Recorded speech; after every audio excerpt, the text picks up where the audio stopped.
Hello and welcome, I am Yotras, and today I bring you Folklore video number 1. Yeah. Today's video will actually focus on Folklore, yes.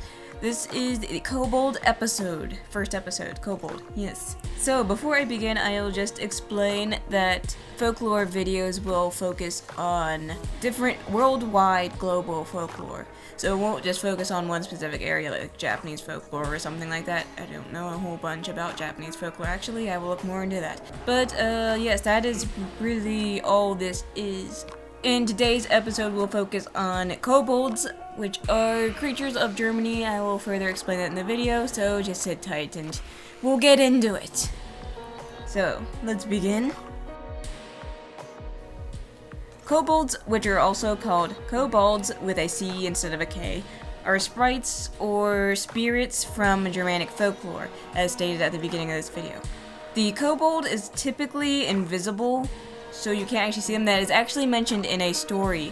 There are multiple stories in Germanic folklore focusing on the invisibility, where someone will run into a kobold, it will be invisible, and they'll ask to see it. So that is a common theme in kobold folklore. Kobolds are typically invisible, but they have a multitude of forms that they can take, ranging from animals to candles and fire. The common description of a kobold is actually human-like, where they are usually only as tall as a small child, like 2 to 3 feet in height. There are 3 types of kobolds known in folklore. The most common kobold, and one you will predominantly see in stories, is the household spirit type. These types are described as being ambivalent. They will perform household chores for you and sing children to sleep, but if they're neglected, then they will play malicious pranks or hide household items, kick people over, that kind of poltergeisty stuff. Famous kobolds of these type include King Goldemar, Heinzelmann, and Hodekin.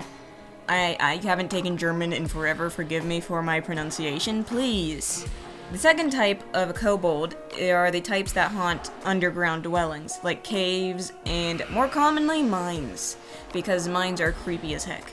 These type of kobolds, unlike the household ones, which are described as looking like children, cute small children like me, these ones are described as being hunched over and ugly. They're usually no more than like 2 feet tall. The last, third type of kobold, also known as Klabautmann. Again, haven't taken German in forever. My German heritage, it's a shame to me. This type is a water kobold that lives aboard ships and they assist sailors. They are usually described as smoking a pipe and wearing sailor uniforms. So they're the real cool looking ones. Outside of this, the name kobold is actually believed to be the origin of the element cobalt's name. Miners back in the day used to blame kobolds for the poison of the ores of kobold, which are cobaltite and smaltite, I think.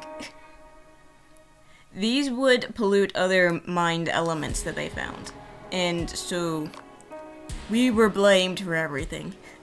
Origins of kobolds are actually kind of vague, because if you haven't been able to tell, based on appearances, we're kinda like mirroring other creatures like goblins, hobgoblins, pixies, etc. There's a whole list. You can probably go and find that if you want to see all the different mirroring creatures. I'll probably actually go over those in other videos, but onward with the kobolds. Aside from the appearances that I have already stated that kobolds take, they're also known to take forms of animals, which I already said at the beginning. They're actually most commonly described as taking the forms of cats, but they'll take forms of like hens and bats and stuff. So again, we're blaming cats for everything. I feel ya. As mentioned before, kobolds are most commonly described as being the household spirit types. And it's commonly stated that kobolds would attach themselves to a specific household, so every house was said to have its own kobold. And to go along with that, one legend actually says that kobolds are supposed to be the souls of dead children. And they're even said to hold the weapons that possibly murdered them in life. So that's just really creepy and way far off from everything I've been describing thus far. That's like a completely out of field info.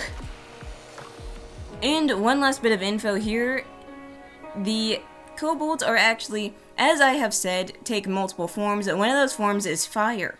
In this form, they are given the name of, excuse my pronunciation, Drak, or Puck.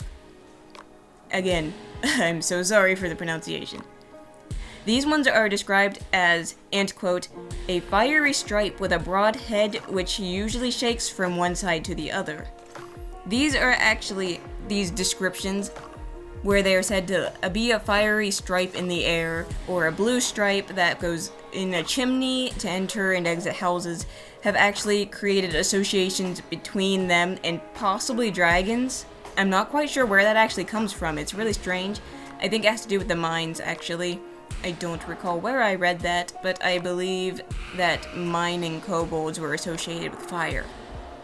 And so, yeah, it's just a little random, considering they're supposed to be like the long-eared, tiny people, children, and then we go to dragons somehow. Which, all we got that from is fire. Really weird. But I've read weirder things. And there you have it. It's just a little bit of info on kobolds. Welcome to my world. I hope you enjoyed it. This is my first folklore-themed video. I would like to do more. You can tell me what you think of this. I don't know how well this is gonna go. I wasn't too sure what layout to use, so I just kind of picked this because why not? What else would I use? I don't know.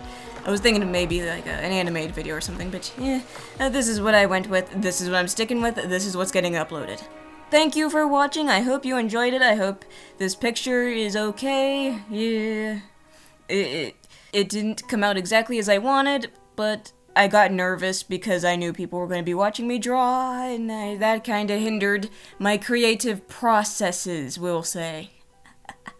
But thank you so much. If you would like to recommend a creature of folklore to me to do a video on, go ahead. I've already got a book full of it, so yeah, I could add more to that.